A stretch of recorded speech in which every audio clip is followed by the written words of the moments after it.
deal with eBay, and then eBay, somebody in Australia could buy your laptop, and then it's not going to help the cops locally. So the local cops, I'm saying, are really lazy, so they just let it, they just let it, lay in this neighborhood. They know it's going to be in this community when you buy it. You see what I'm saying? Yeah. So when the judge sees or someone starts clocking on that same laptop's going around, you think they would say, "Cut that out. Come on, you've had your fun out of that thing." Well, unless the defendant brings it up, and says, "Wait a second," nobody has to say anything. Unless you defend yourself, unless you say something, it's just sick, man. It's like I said, it's like if you have a prize fight, and the guy just stands there and lets the guy beat the crap out of him, doesn't put his hands up. Well, the referee, that's where they have the referee steps in straight away as soon as that happens, isn't it? That's the thing. There's more. Well, the referee will just say, the referee will step in and say to the defendant, "You lose." Yeah, I suppose, yeah. So the judge will say, sorry, so the judge has no problem just saying, "You lose." Yeah. It's over. Have a nice day. Goodbye.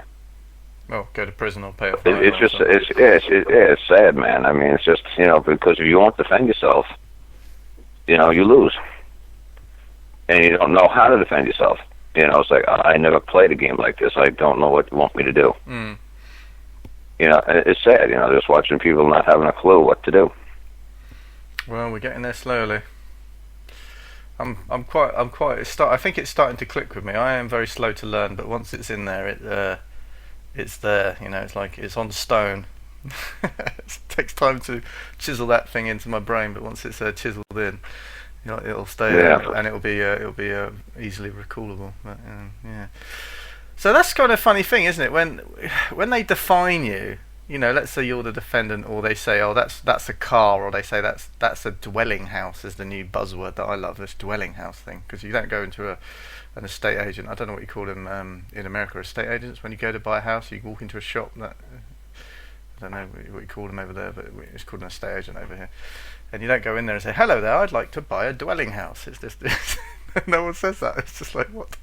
But when you go into court and they start saying, "Oh, that dwelling house, that's no good. That dwelling house, or that car is parked there illegally," or that kind of stuff. It's just like, well, do you have to rebut everything that they define of yours and just say, "No, that's property, that's property, that's property, that's property"? It just seems odd that you have to rebut everything that they call you. It's like, oh. Well, no, they could. There's nobody's calling you anything. Hmm. Actors are calling you something. Right. I don't care what an actor calls me. Some guy could be on stage, yelling down at the audience. Calling me all kinds of things from the stage. Mm-hmm. It's like, he's just acting. Mm.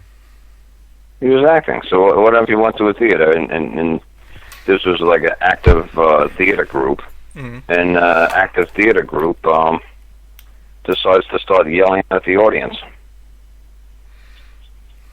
Then what? And then all of a sudden you say the guy on the stage has got control of you? No, he's just theater, man.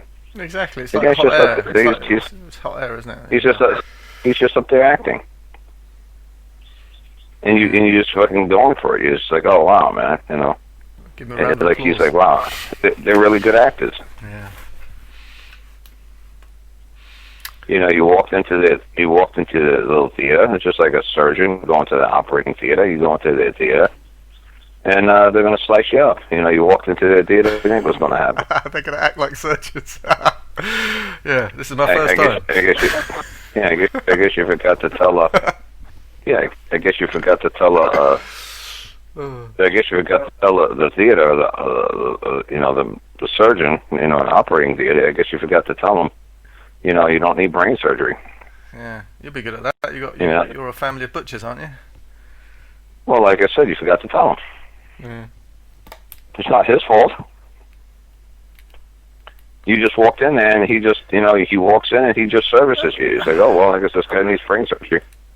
When I do tell them, I'm not a mister, I'm a man, how can I help you, is there anything I can do for you today? They always write back, Mr. blah, blah, blah, blah, blah, this. And I'm just like, oh, jeez, can you just address me with my name? That's right, because you didn't ask, you're not acting proper, man. You didn't introduce yourself.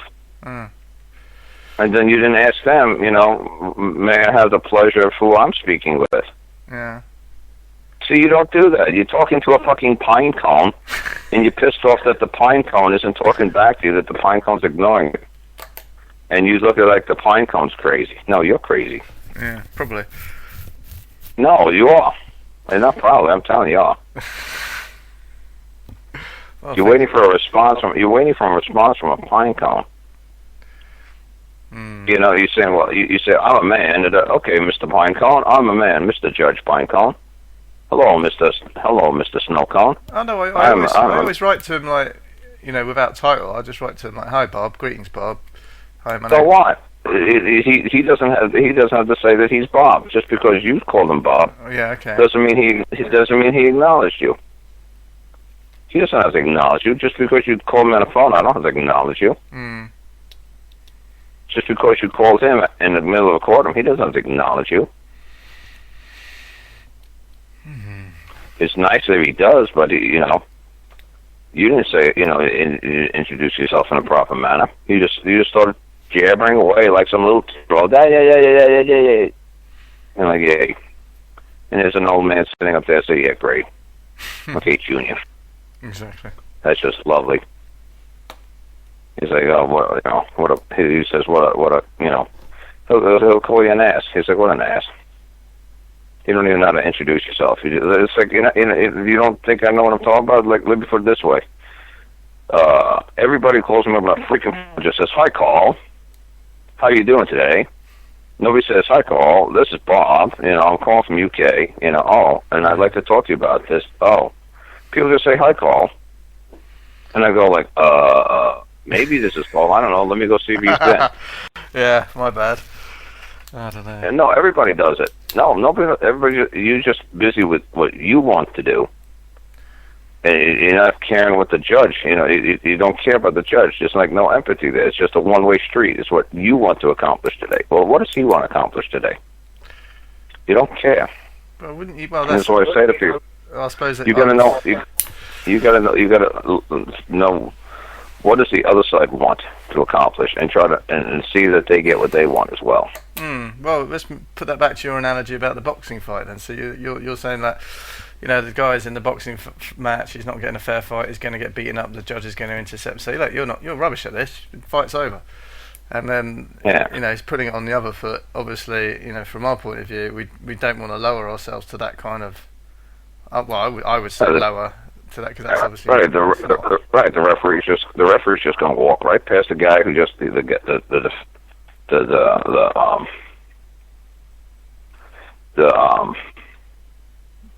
referee's just going to walk right past. The two guys are going to get in their fight. The guy's going to hit him one time, knock the guy out. The referee's going to walk right past the guy laying on the floor and lift up the winner's hand. Say, there you go, he's the winner. He's not going to stop and make sure the guy on the floor is okay.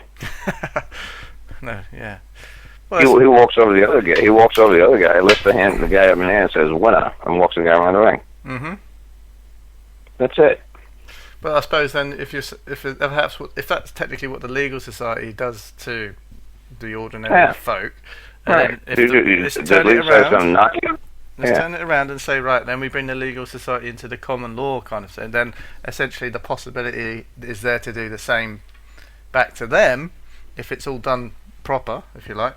Then obviously I would argue that you don't want to be like you don't really want to have like a fight where you go and you just beat the shit out of a non-combatant in that respect, is it? It's not really a duel on either side. Not really a duel. Well, like I said, if you're fighting to the death, and somebody's pointing a gun at you, and you're supposed to point a gun back at the guy, and it's like he's going to kill you, you kill him. What do you want? What do you want to do? You want to stand there and hope the guy don't shoot you? Whatever he does shoot you and kill you, then what? Then it's a little too late. We'll say, well, that was improper. I wasn't ready. I didn't want to fight you. Bit late. And it's like, yeah, I don't give a damn what you wanted to fight me, and that it's over. You did. You could cry all about it for the rest of eternity that wasn't proper. It's like, yeah, well, you know what? They just want to win. Yeah, it's just become about winning then, hasn't it, really? Yeah. isn't it? Well, it's all a fight, man. Yeah, but I don't know. In England, it's odd. It's very odd in England. We used to have more checks and balances, I think, but they've disappeared. I think they've eroded away over the years, which is a shame. Yeah. So what happened to you? But like I said, man, they always been. I mean, they always fight. I mean, they always love to fight like that. Yeah. There's nothing. That's what they do. They fight. They enjoy it. That's what they. You guys live on a little tiny island in the middle of freaking nowhere. Yeah.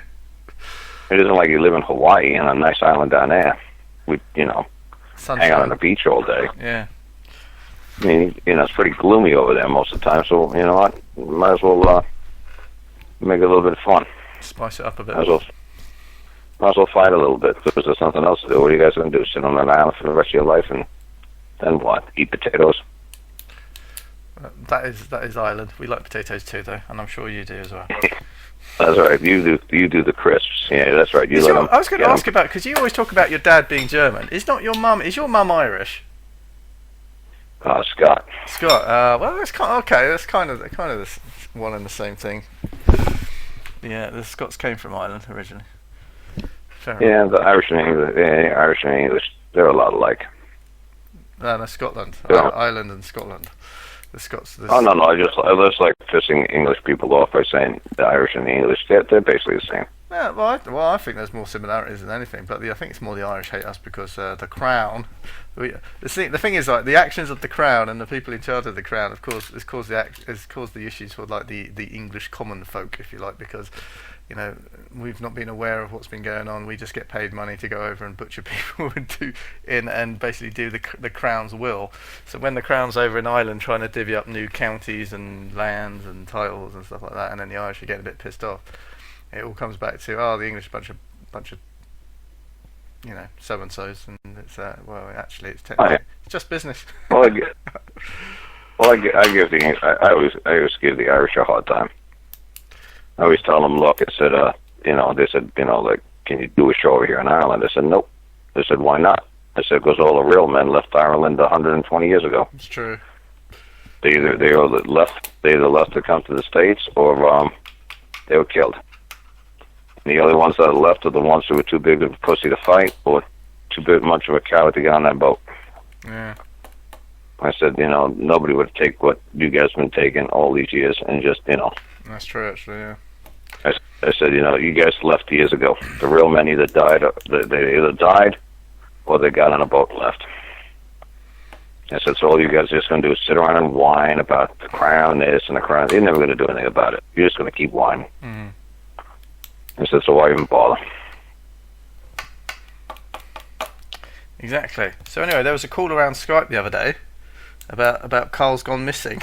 You didn't go home one night, and was it Mary, your sister, was worried or something like that? I think. Oh, my sister, yeah. Yeah, but was that in Tennessee? You spent an extra night there or something? No. It just took me a long time to get home. But what's funny is, because when I got home, I sent the screenshot. I took a screenshot of my computer, and I showed that there was an FBI van outside. I guess trying to go through my computer, whatever. You can see when you go to the Wi-Fi. Oh right, someone else is connected. Yeah, it said FBI van number 2. So I wrote a nice letter to FBI van. I said, hello, FBI van number 2. I'm going to be kind of busy today. I'm shutting my computer down and my Wi-Fi down. I'm going to be busy, like, taking care of animals. Why don't you go have breakfast and come back tomorrow morning? Oh, man, really? They come back tomorrow morning, because I usually don't get on the internet until about 7, 8 o'clock in the morning. So that's interesting. And so the Federal Bureau of Investigation is investigating you for, well, they probably don't know what, do they? They're just like trying to help. Well, I called the FBI to try to help Frank. I told the FBI, I said, when he tries to defend himself in court, the prison guards tell him if in the United States they do a lot of the courts through video from the jail. Yeah. So they said when that camera goes off, they said to Frank, they told Frank, when that camera goes off, you try to defend yourself or say something about the cops or the prison here. He said, we're going to beat the hell out of you when that camera goes off, and then we're going to throw you in general population until the general population is you produce child pornography. That would be death, man. That'd be So shit. I called the FBI and said, look, man, these prisoners aren't allowed to defend themselves in court.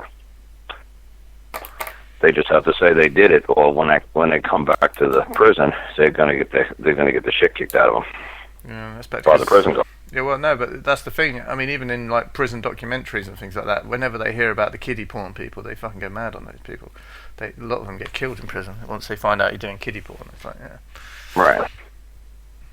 So, like I said, that's what I called the FBI. I said, that's what's going on down here in this jail. That if somebody tries to defend themselves, the prison guards tell them, if you try to defend yourself, you better just plead guilty, because if you plead not guilty and you try to defend yourself in court, we're going to beat the shit out of you when you come back here.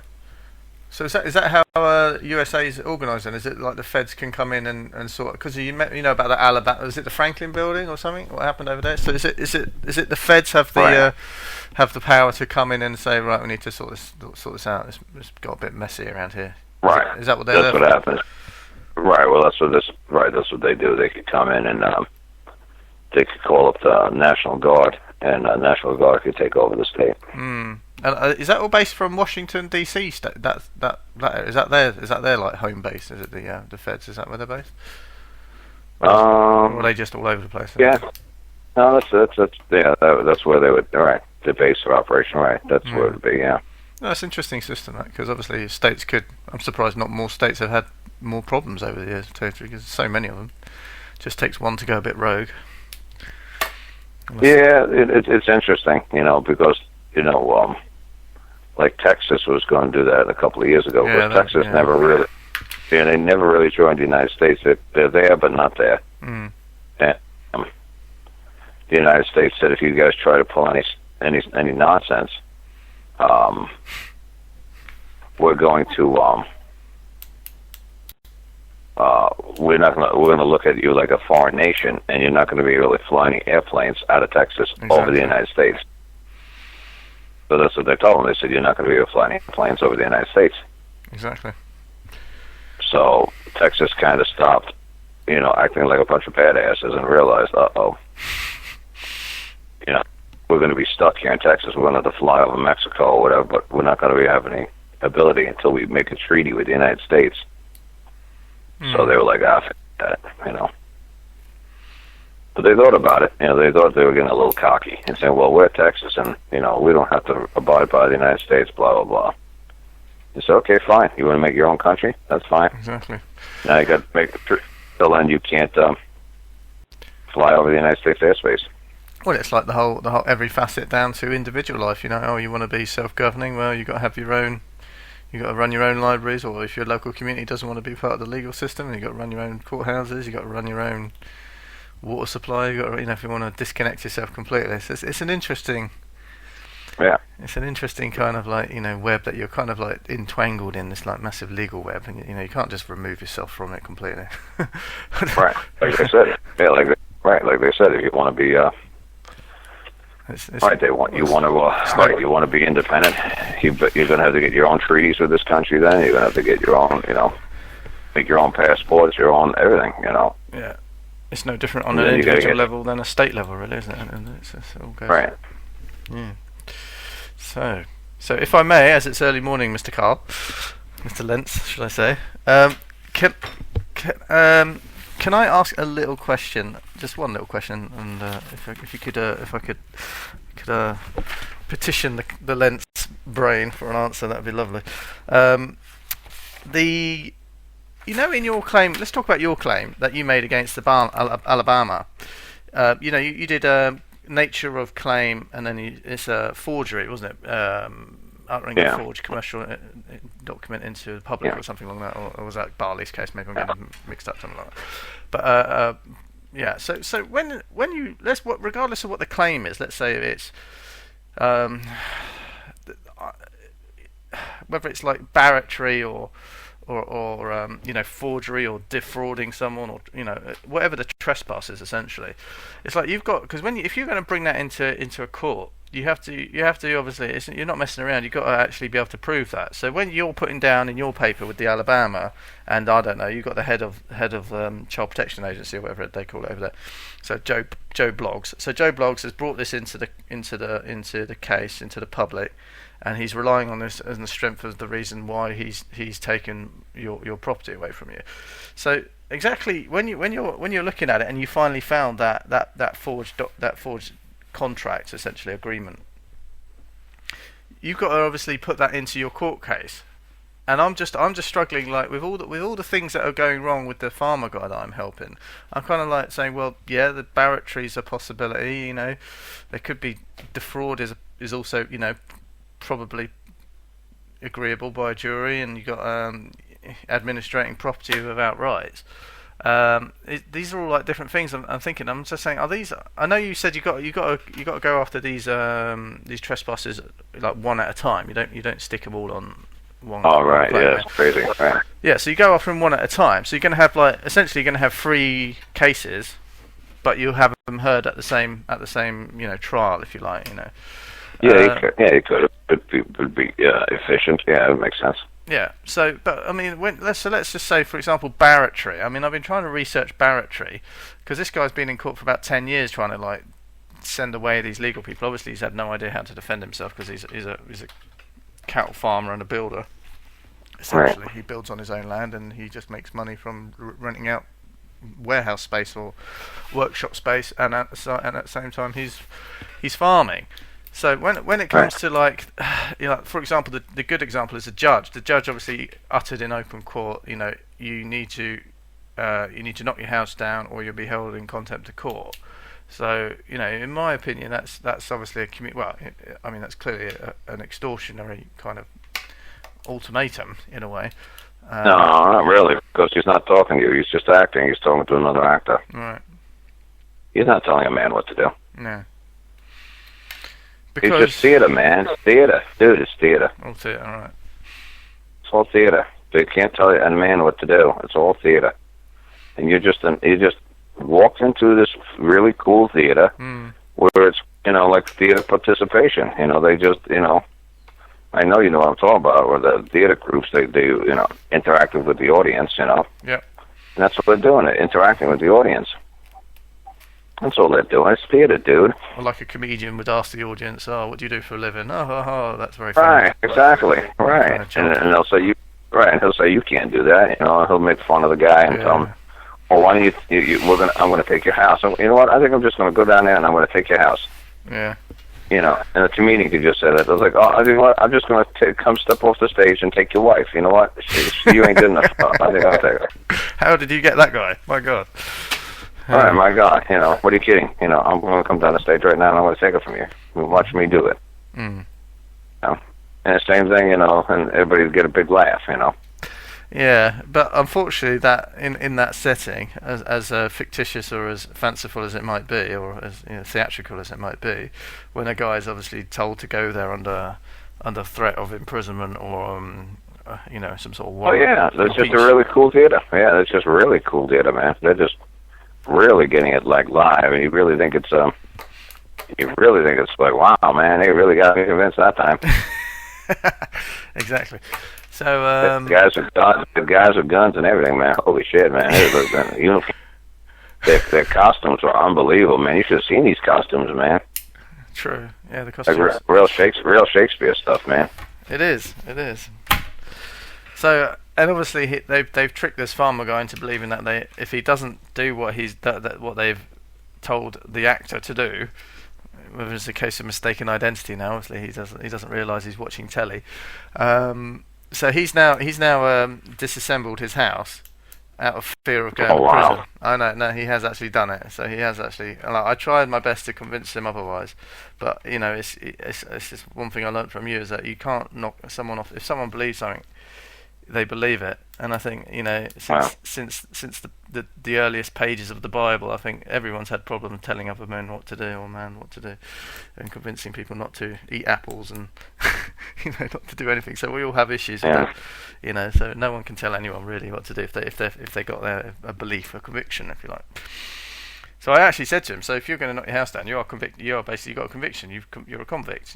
You believe that you need to knock this house down because it's been done illegally. But he's more of the age. He's 67. He says, look, I can't go to prison for 6 months for contempt of court. I need to get this house down and obey that order, so that when he goes back to court, in his head, there's nothing that they can stick him in prison for. And I said, well, there might be a blade of grass that might be out of position. That was quite.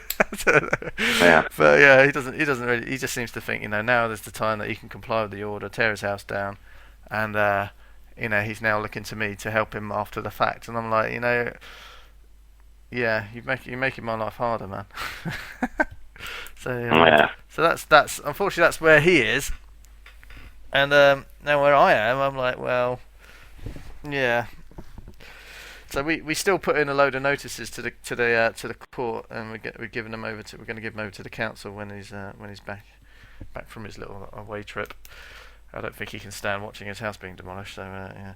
So when he's back in this weekend, I'll go and see him, and we're going to serve the notices to the council. So the court have got a copy of the notices, and the other party have got copies of the notices. But that leaves it to the day he's going to get dragged into court, and they're gonna say, oh, has he fully complied with the notices and the orders? And they're going to say, yeah, he's fully complied with the notices and the orders. Let's just hypothetically say that. Wow. Well, I can't believe you guys can't figure this out, man. After all. Well, I could figure it out. The fact is, who's telling me to knock down my house? Can you put that in the form of an order of rights and sign it? And I'll happily knock my house down. I understand all that, but I unfortunately I joined this a little bit late, which is the worst time to join it. And he already had the ordering. No, I join a lot of people on sentencing day. Yeah. Yeah, a lot of people call me up, just before they get sentenced, and they say, "Well, I'm going to be sentenced today." I said, "What?" We had a trial and hearings, and I lost and was found guilty. Not sentencing day. Yeah, wow, that's the best time. I did that with Bali. I let him and his dad run a stupid case by themselves, and they did horribly, and they lost before the jury, and I was trying to keep him laughing my ass off. The judge was trying to keep him laughing his ass off. Oh, yeah. Really? Oh, you never talked about... Can you talk about that one? Because I never heard that story about you and the jury was there and you were sitting in the court. That's the one where Bali and his dad, man, was being sued civilly, and they had the judge said they had to pay $150,000. Yeah, massive amount of money. Yeah. Right, that's the one I'm talking about. And then, and then after they were sentenced, then it was time to pay. The judge dropped it down. He says, you won't go to jail if you give me like $30,000 within 10 days. See, that would make alarm bells ring in my head. It's like, hang on a minute. So that wasn't a true figure in the first place. So he's like cutting a deal down, just say, look, pay this money now, and Well, they charged. I think they charged him at like $1,000 a day, and it was like 300 days or something like that. It was a lot. It was a ridiculous number, and it's like $1 a second. It's a ridiculous number. So it's just a lot, and they said, well, we'll settle for this. So obviously Bali and Bali is funny, man, and he could throw a golf ball in his mouth, and his dad was just like crying, and it's like, we're going to lose the farm. I said, oh, would you stop? I said, nothing happened. No man could tell you what to do. I said, I looked at the judge. I said, you know what? I spent 5 weeks with this guy, and he still doesn't get it. And the judge just like looked at me like, what are you going to do with these fucking clowns? I was like, I don't fucking know. It's frustrating. I was just looking at him. I was like, that's the one that I said to Bali and them. I said, you really think there was a man? You really think there's a judge there? Yeah, you really think that man can tell you what to do? You think that's a man? And I looked over at the prosecutor and said, you really think that's a woman? I said, you really think there's anybody in here but you and your dad and me? He said, you really think? And he's like, yeah. I said, holy shit, you're just totally fucking nuts, ain't you? You're just fucking totally insane. But that's the way you guys are. You guys are just totally insane. I mean, I can't convince you. This is theater. You're just in a fucking theater. What are you thinking? Well, they didn't fucking do a motherfucking thing to you. Oh, yeah, they didn't do a fucking thing. There is no fucking thing. Would you guys just stop? It's like, but you guys are so caught up in it. It's like, oh my God, man, look, it's for real, Karl, man. No, Karl, it's not. It's for real. They really fucking doing a number on us. Yeah, but I'm sure they would have put out warrants and things like that and got their minions to work on. Fuck yeah, that's right. Like a lovely warrant. Oh, good. Now what do you do with the warrant? You go fucking appear. You say, oh, good. Who's paying me to appear? I love warrants. Who's going to give me the money to appear? Yeah. That's all. Thank you. Give me more orders. Thank you. Go get deposits or go carry it to it, one or the other. Go get a deposit and get your money before you start carrying it out, or go just fucking carry it out and then fucking hand the bill.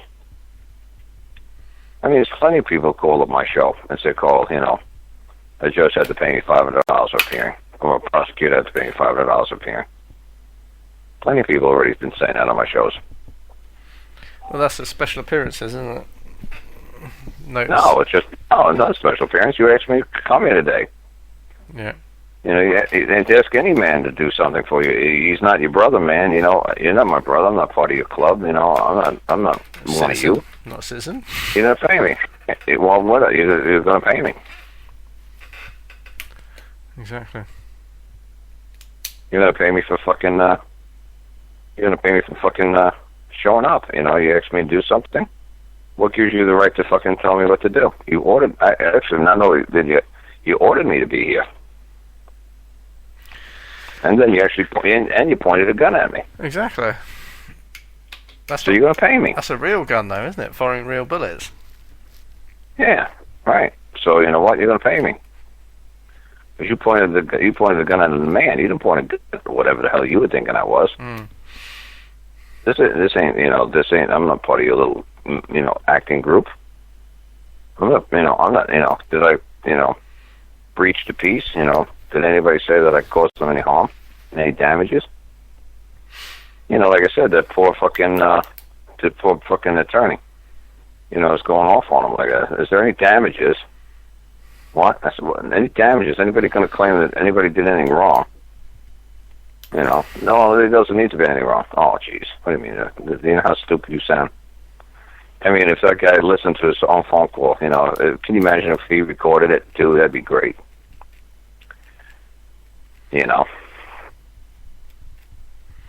That'd be great if that attorney, if he recorded it. Yeah.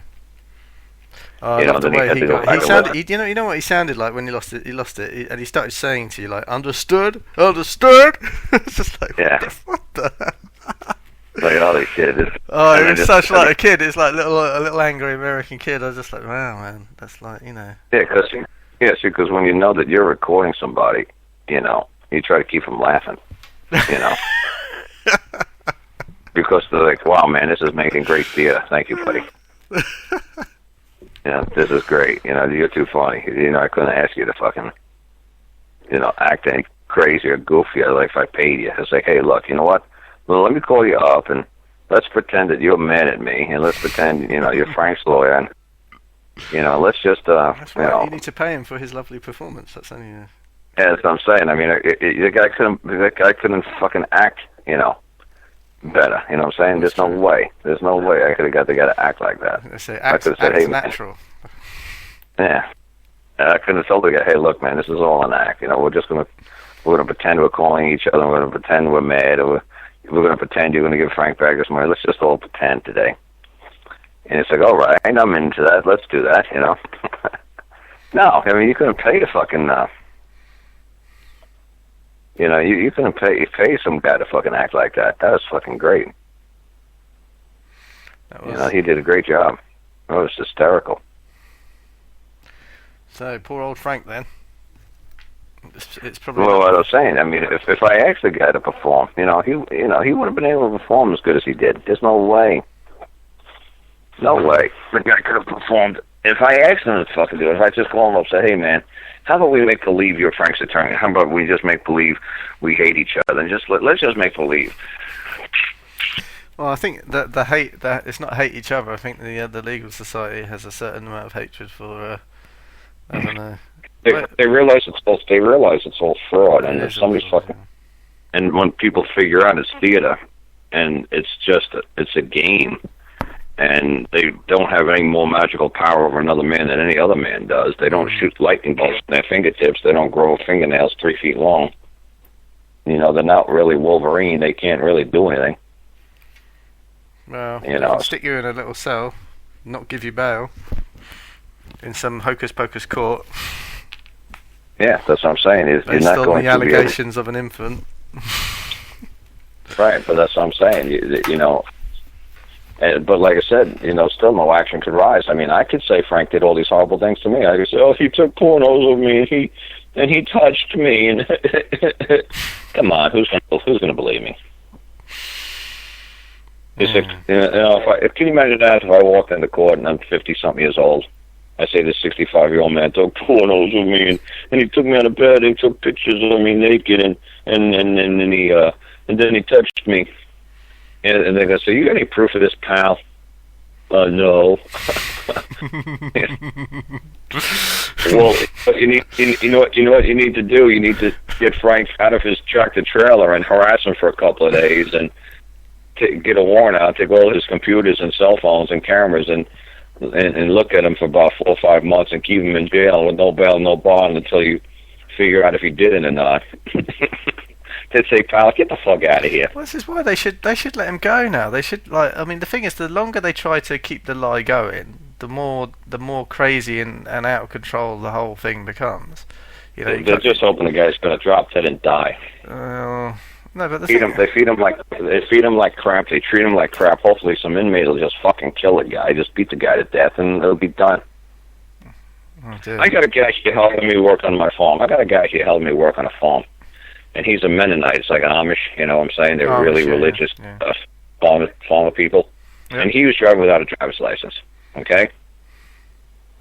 And he went to, they put, the nice guy, he married a Filipino woman, mm-hmm.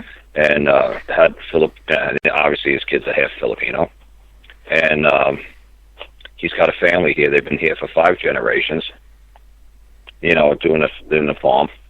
And he just said, you know what, he's going to go and not do, like he met his wife when he was like doing mission work, you know, going around the world, doing mission work. And he said, no more driver's license, I'm not registering my kids, and I'm not doing Social Security cards for them. The kids are like 18, 20 years old. He said, I'm not doing birth certificates, I'm done. He said, I'm just not doing it. Good for him. So, so he went, he's got a truck. He had a truck. It was a $3,000 truck. And they stopped him on the road, you know, and they arrested him for not having a driver's license or, license plates, all this other good stuff. And he spent 140 days in jail. Fucking hell. 140 days in jail. And it was funny, man. Since he was really religious and into the Bible, and everything he was saying was like, he was very nice to all the prison guards, and the judge was like, like, peace be with you, brother, and stuff like that. He was very sweet and gentle. They stuck the hardest fucking court criminal they could find in that prison with him. Like they said, the guy who was awaiting trial for shooting a cop and slicing prison guards up, and so they brought this big black guy into his prison cell. And this guy who's with me, he's a slight fella. He's like 5'6", 5'7", maybe 140, 150. Not very heavy. Mm-hmm. And like I said, he like maybe 60 kilos. You know, he's not a big guy. I don't know if you do pounds or kilos. I'm not sure. Either way. Yeah, okay. We're close enough. We're close enough to Europe to know the metric, and we're far enough away to have the imperial. But the American imperial system is different from our imperial system a little bit. So. Right. Okay. Yeah. So there you go. So he's in a cell with a big black guy who's a murderer. Oh, so yes.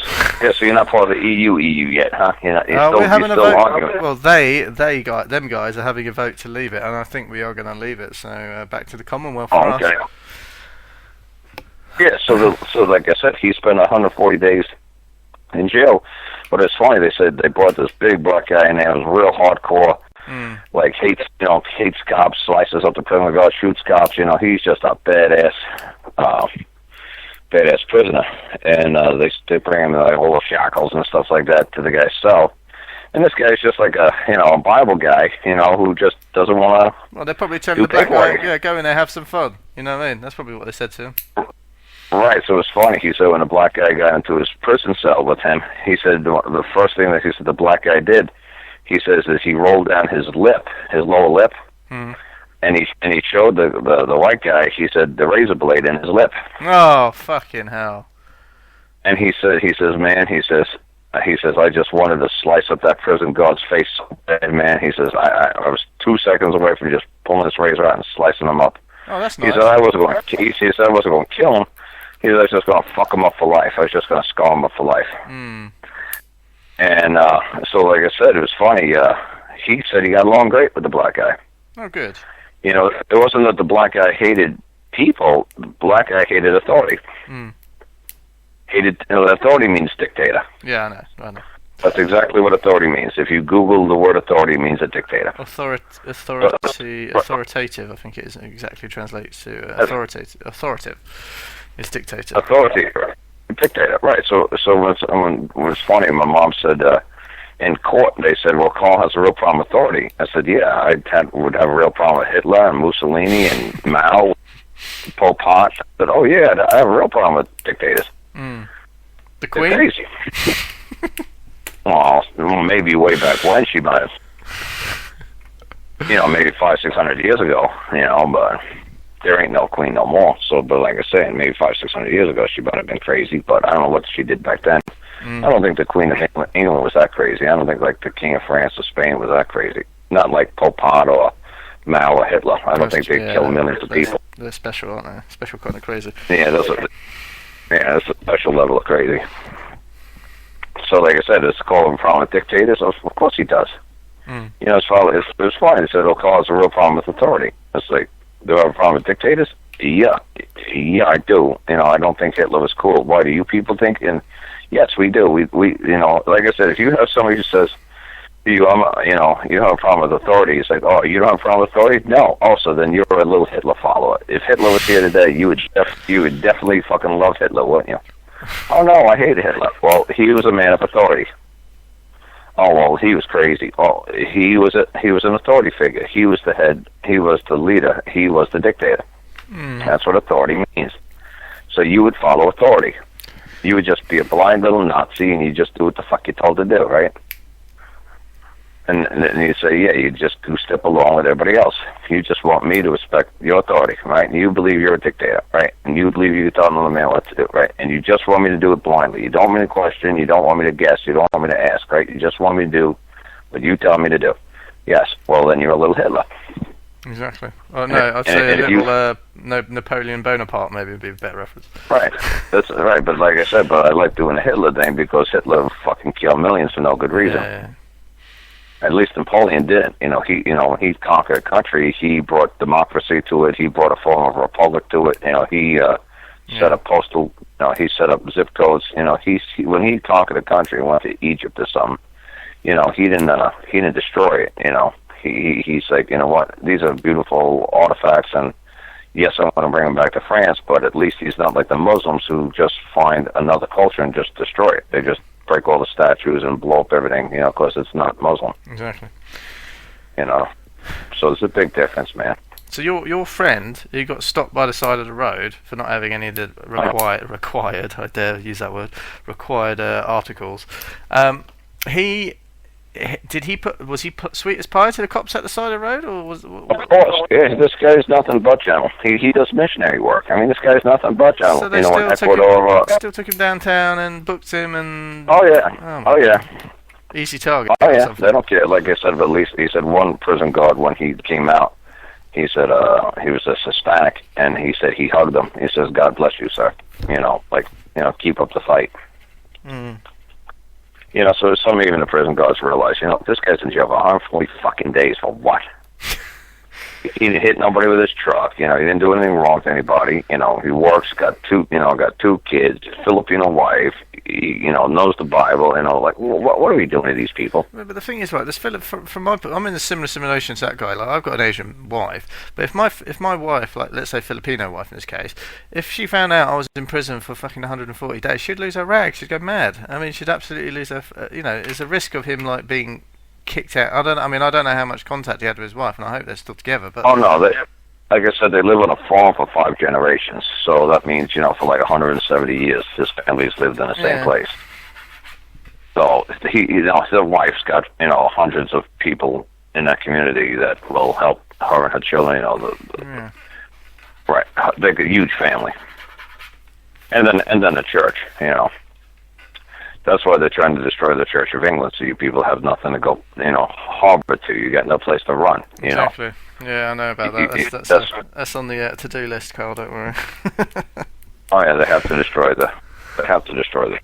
Because that way it's another sanctuary away from the crown, and the crown has having nothing to do with that. They're going to make you people, you know, run to the government for help. Exactly. And that's the way it's going to be. You're going to run to the government for help, whether you like it or not. We're going to destroy the crown. We're going to destroy the, you know, Church of England, and you people are going to find no solace anywhere but through the government. Well, I'm kind of optimistic that they're going to put us back into they want to put us back into Catholic control. I think that's the my suspicion, shall I say, based on a few. Yeah, but like I said, regardless of whichever way they go, I don't care if it's Islamic, I don't care if it's Judaism, I don't care what it is. If you guys could find some place to go other than Crown for help, it's just another option. It's just another. I don't care if it's Wicca religion. I don't care if Wiccas take over. I don't care if witches take over England. I don't freaking care. As long as you guys have a group that gives you guys an alternative. Just give me an alternative. Just give me another place to go for help. You know, if I'm not getting it here from the government, you know, maybe I could ask my friends, my family. I could ask the Wicca religion. I could ask anybody. I think it'd be pagans. I don't give a damn. It's just another source of help. Like, if they can't help, they can't help. They don't got it for me. Hey, do these folks have something over here for me? Yes. Oh, good. You know, thank you for helping. You know, like I said, I don't play this, you know, what's my race, what's my religion, what's the color of my skin, what planet are you from? I don't give a shit. If you got something you want to help me, I'm all in. I even told that to a lieutenant colonel, man. I had to get on some military base here. It was like, everybody's worried because, like, that Area 51, Mercury Air Force Base, they do nuclear tests out there. It takes 90 days to get on that base. I got all the checks. I said, look, man, you check me out. There ain't no way in the world I'm going to be on this base. I said, man, I was such a fuck-up when I was a kid. I said, I'm just here to work. And I actually told him that. It was funny. I was joking with him. I said, look, you know, he was, you know, we were laughing and joking. He was trying to make sure I was an American and all sort of stuff. Because, you know, the last name, my dad, and then he started asking me, you know, my favorite baseball team and who played on it. I said, oh, Jesus. I said, you know what? I just said, this is getting ridiculous. You know, I said, and I actually said to him, I said, it was the Yankees, the New York Yankees. And I said, you want to know the starting lineup for the 1978 World Series champion New York Yankees? I said, okay, Chris Chambliss on first base, Willie Randolph second base, Bucky Dent shortstop, Greg Nettles third base, Roy White outfield, Reggie Jackson right field, Lou Piniella left field. I said, Mickey Rivers played center field when Roy White wasn't playing. Thurman Munson, catcher. I said, then I started doing Dick Tidrow, Ron Guidry. I started doing all the pitches. I said, there you go. I said, that's the starting lineup of the 1978 Yankees. I said, look, anybody can memorize this nonsense. I said, look, pal. I said, look, I got a woman in North Carolina, like 2,000 miles away. If she says I'm hanging out in Vegas for 90 days waiting to get a pass to get on a military base, she's going to go bananas, thinking I'm out here gambling, whoring around. I said, I just need to do some training here with fiber optics with some man from works at Bechtel, who does works at the Command Post 39 up here at the Satellite Center. I just need to get up to Command Post 39 and meet this man and do some training, get certified, and I'll leave here as soon as I get done training. I said, sir, I'm not here to goof around, mess around. I'm here to make money. I said, look, I'm an American, man. It's all about the money. I said, not only if it's not all, capitalist and it's all about the money. I said, let me tell you what. I said, you see you got that lieutenant colonel hat on your head? Yeah. I said, if you take that hat off your head and there's a third eye in the middle of your forehead and you say you're from planet Xenon, I said, you know what? And you're here to conquer the world. I said, dude, I'm cool with that. I said, if you want to hire me to help you conquer the world, I said, hey man, as long as your paycheck don't bounce, I said, I'm good to go. I said, but let me tell you what, if that paycheck bounces, I said, and you see that third eye on top of your head? I said, I'm going to come back here and punch that third eye through the back of your skull that your mama won't recognize you, whatever planet you go back home to. You know, don't fuck with me and my money. Don't fuck with me and my paycheck. I got a woman. I got kids to take care of. I said, but anything else, we're good to go, pal. That's interesting. And he was laughing his ass off. And he's like, okay. And he stamped my paperwork. And he said, go tell the sergeant, the shift commander up there to let you on the base. So funny, when I walked back out of his office, the jawhead guy, the guy with the funny haircut, says, see you in 90 days. I said, nope, I'm coming on the base now. He says, no. He says, I already told you yesterday you can't come on for 90 days. I said, I'm telling you, man, I'm coming on now. And I showed him all the paperwork. He says, I don't know what the hell you told the commander, but he says, oh, well. He says, then he had to take a picture of me and then did for an ID badge. And when he did, man, it's pretty cool. It was a 3D ID badge. It almost the camera went almost all the way around my head, like a 270-degree picture of me. Oh, like 3D imaging. Yeah, okay.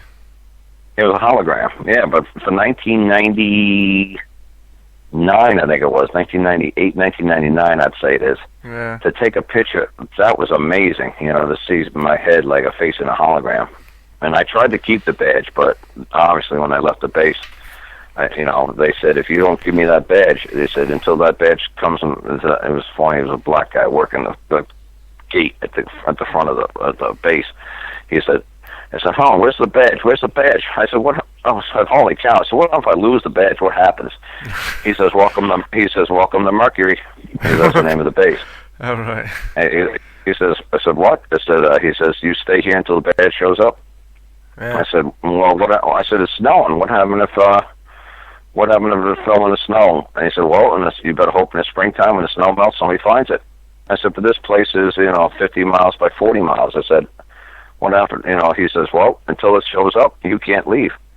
I said, oh, that's ridiculous. I said, that's too funny. You're not really going to keep somebody here because they ain't got a badge. He said, you're an idea how much it took us that technology to create that badge.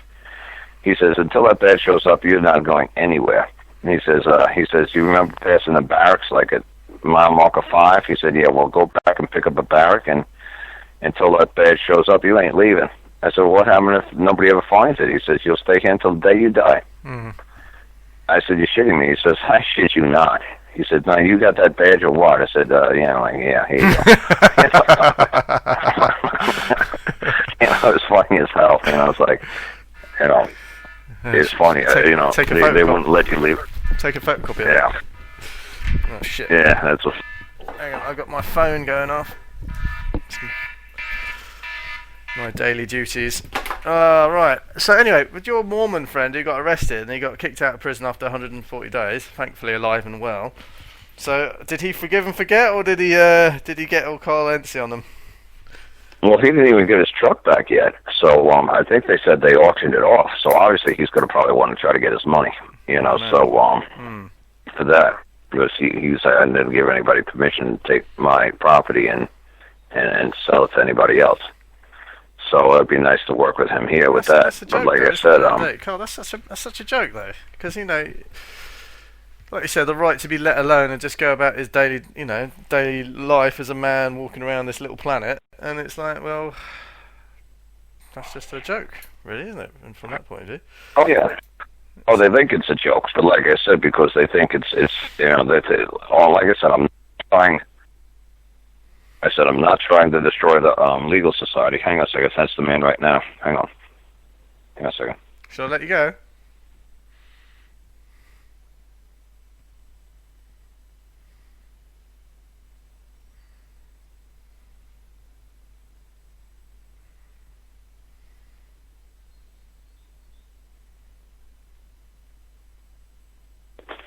Yeah, it's funny. He was. That's the man who's who just called, is the man who's hanging out here with me. Cool. So he's up here. I just told him, come on up here and get some eggs, get something to eat real quick, and we'll start our day. Exactly. I got you before breakfast. I built a, what do they call it? I built like that office trailer down there, so when people come to visit, they could hang out, and sleep down there. And then I usually just come up here in my mom's place and I sleep on her sofa. So I let them sleep down in the trailer and, do their thing, Get them when they feel like it. He says he sleeps great down there. I do too, man. I sleep great down there. It's nice and quiet. And, well, look after him then. Like it's... Try and get some money back for his truck at least. That's a bit naughty, that is. Yeah, well, like I said, and not only that, but if I help him, I'll help all his people, because there's, millions of those people. Well, that's it. So if I help... Right, so if I help rolling, one... doesn't it, really? Right, so if you help one, you help them all. Exactly. Because once one learns, they all learn. Because then they all trust each other. Yeah, it takes a while to sink in, though. Unfortunately. Right, because not really. Not they move as a group really quickly. These people, no, it's not that bad.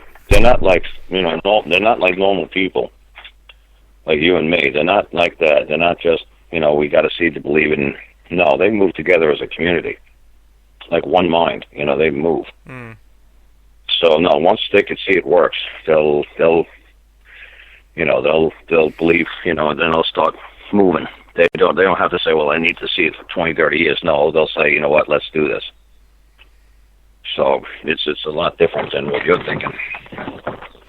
Well, no, it's just I'm listening through your first show just a minute ago, actually, and your second show, and it's just like, wow, these are good ones. It's like, wow, these are really good. The first couple of shows really are good, and I think I've overlooked them a few times in the past, or I've not paid attention. Well, what shows are you talking about? The first show you saw on mine. The talk shows. Because I know you were doing some Angela stuff before that, but I'm talking about your first talk show. Oh, wow. Going way back in like 2012, 2013? 2013, I think it was, yeah. Wow, that's fun. See, that's what I'm saying. My first shows, I'm glad that you've been watching me for years, and you even like my first shows. You went back and watched the very first one. I do. I go over and over and over. There's just like two pages in front of me of stuff I'm going to transport onto my computer, my laptop, and it's got a big fat file of all the stuff that's been going through. Yeah, but that's what I'm saying. It's funny that you're watching stuff from way back when, and you still think it's good. Oh, absolutely. Yeah, because it's good. It confirms you're learning. You understand. You hear words again that you didn't pick up as much as such passing comments that you make. But when you actually have a little bit more greater information or knowledge about what is actually going on, and I go down to the magistrates' court as much as I can just to see their pantomime theatre stuff going on, and it's just, and then you come back, you listen to something again, got a question, listen over shows. Like the other day I listened to one of your shows, and it was like, sometimes at the show you just let the people talk for hours, right? And just gibbering nonsense and stuff. And then that English guy came on. This is around Christmas, actually, just gone Christmas. And there's this posh English guy came on who had the Jewish surname. You might remember him. He's like, I think it was like Ben Bishop, something like that. You were like laughing about his surname. I think you got it wrong in the end as well, because I could understand his accent and you could.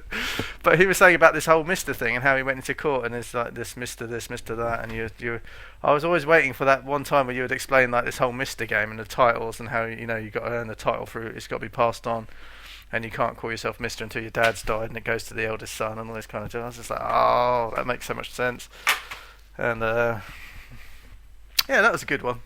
I'm pleased I found that, but God knows, how I found that? I go to sleep listening to Karl Lenz, and then in the middle of the night, it was 3 a.m, I swear not, and I just woke up and I heard this about the Mister thing, and I was thinking about it for ages, and I was just like, thank God I woke up just when this random chat came on in the middle of nowhere, and I just started listening to and it's exactly what I needed to know. So I woke up out of my sleep and I recorded that bit, and I said, right, right, that's going in the memory banks. That is, and it's so funny because after you told that guy, he goes, oh, like I did the other day. He goes, what did he say? He said, shit. That's what he said.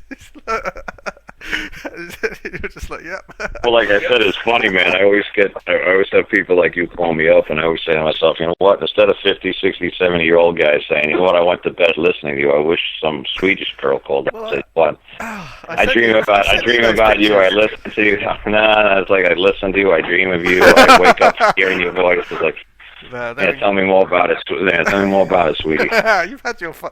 When I hear a 50-year-old guy saying to me, you know, I went to bed listening to you and dreaming. I was dreaming of you. It's like, yeah, I don't want to hear no more. No homo. Yeah, but I know what you meant. No, it's you know, I don't think women really, I don't know. I don't think they wouldn't go to sleep. And anyway, I sent you some of those Swedish volleyball team pictures in January, and Yeah. Did you see them? Yeah, it's pretty funny. I saw that. The sexy large ones. Yeah. Did you see that? I sent you some fat mingers on the beach. I thought, oh, there we are. There's the Swedish volleyball team.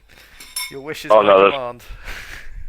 Yeah, because I make that joke all the time, and people send me pictures of the Swedish volleyball team all the time now. Yeah. Well, no, my ones were like obese, overweight, fat ones. So. Oh yeah, I know. That's what I'm saying. I get all kinds of pictures and posters and everything else people send me. Well, if you ever come back to the UK, I've got a friend in Sweden, and I'll make sure that we'll either fly you out to see them, or that we'll fly them over to see you. There we go. Yeah, that's what I'm saying. I make the jokes like that, and people send me pictures, posters, emails. Yeah, they send me all kinds of stuff with women on it. Good.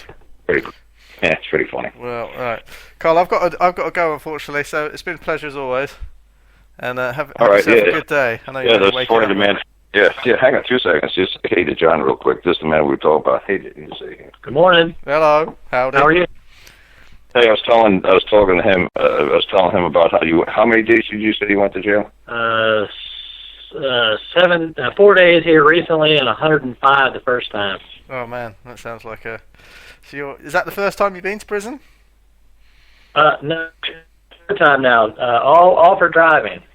Two in Virginia, one in Maryland. Yeah. Well, if you were driving, you deserve it. But if you're traveling from point A to point B, then. If you take your property, if you wish to take your property, but no, driving, it's all the same thing. Yeah. It's just a man. I wish to take my property from point A to point B. I'm a man. I've taken my property from point A to point B. I'm not traveling. I'm not driving. I'm not transporting. I'm a man, and I'm going from here to there. Yeah, exactly. And that's it. No traveling. I'm a man. I'm going from here to there. That's it. Yeah, well, I'm pleased you got on with your big black inmate. That sounds a bit intimidating. Oh, I was telling about he's a black inmate. Oh yeah. Yeah, tell him about that. I'm pleased you got on with him, man, because that could have been either way, couldn't it? Really. It could have been bad. Yeah. God has a sense of humor, and his angels, I'm sure, protect him. Well, I definitely agree with his sense of humor, and definitely a lot of irony. Definitely a lot of irony. It is. You know, I think they thought I was a private security. Two of them asked me, "Are you private security?" Because I don't have any tattoos, you know, and I'm fairly clean cut. Wedding ring. Yeah. And I'm in the place where they put the murderers and the killers. Oh really? Oh, they didn't like me in jail, so they put me over there. Yeah. And three of them came in, and one of them said, after he heard my story, he said, "Yeah, they put you over here so we beat you up." They told me. So yeah, well then you just say, well, you don't want to do what they want you to, are you? Right. You don't want to be on their side, them. Right. Oh, did you say you married a wife? Yeah, you're married. My wife's Japanese. I got 2 boys. So. That's what I was saying to him, that you had a Filipino wife, right? Yeah, and I was telling him that he's like, how in the world? You said your wife would leave, or she'd freak out, or what? Oh, she'd get mad at me for doing that. I mean, I think Filipinos a Catholic country, though. So Kaz, my wife is, she's not. She's Shinto Buddhist, make money, you know. So if I'm out of the picture, she'd lose the plot with me. That's it. I explained to you that he's got a good. All you can say, you got a good family. That's why she didn't freak out. Yeah, no, she got to know our family, and then I started to learn stuff. You know, we had been married a couple of years before I actually started. About a year before I actually started to learn anything. When you say learn, I didn't know anything about the law stuff. You mean? Yeah, about law. I didn't know anything. I just knew this. I heard in my head and in my heart not to number my first child who was about to be born. That's all I knew. By faith, I just knew I couldn't do it. I've read the Bible a few times, and we're not supposed to be numbered as cattle. I knew that, so I just didn't. And then that same voice said, "Now you're going to have more children. How are you going to raise them to live without Social Security numbers and stuff if you have them?" So I gave it all up, and that's how I started my journey. But I didn't know anything about law. I just knew by faith I had to. And here I am. My oldest son is 21 now, or going to be here in a few weeks. My next is 20. My youngest is 16, and they're all doing fine. Oh, they should be fine. Yeah. The problem is that a lot of people have the numbers, you know what I mean, and they got to get rid of them somehow. It's like my oldest got arrested too, though. He spent 6 days in jail or 7. I'm not sure which. They no license, and they charged him with obstruction of justice because he wouldn't give a last name. Well, anyway, they're doing fine. It's crazy. America is just crazy. Well, I don't know. I think this is all signs of a desperate institution. It's the old Star Wars thing. The tighter they clench their fist, the more star systems will slip in between your fingers. You know what I mean? So eventually you'll have an empty hand, and it'll be a closed hand. So, and we'll all be outside of it, and they'll just have one little fist on their own. So, that'll be great. You've got to be optimistic and hopeful. I've been waiting. I'm still waiting. Yeah. Well. But I think things are happening, so that's good. It's all in a certain amount of time, I guess. I don't know. Yeah. So do you live near Karl? Are you like within? About almost 2 hours. That's not bad. That's good. In American terms, that's you're practically neighbours. Yeah, that's right. I've driven 24 hours to Texas before to go to Texas, so this is nothing. Yeah, you could literally nip down the shop and get him some milk. Oh yeah, this is a day trip. Down and back is only 4 hours. Then I can still work 8 hours. Yeah, exactly. Yeah, that's there's a good mindset. Right. Well, I've got to pick my kids up from school, young man. So you look after Karl. You make sure go bring some sandwiches to the FBI guys outside his house. They might like some milk and cookies. Yeah, there you go. Take care. All right, take it easy. Bye now. Bye, Karl. Bye, you. Bye.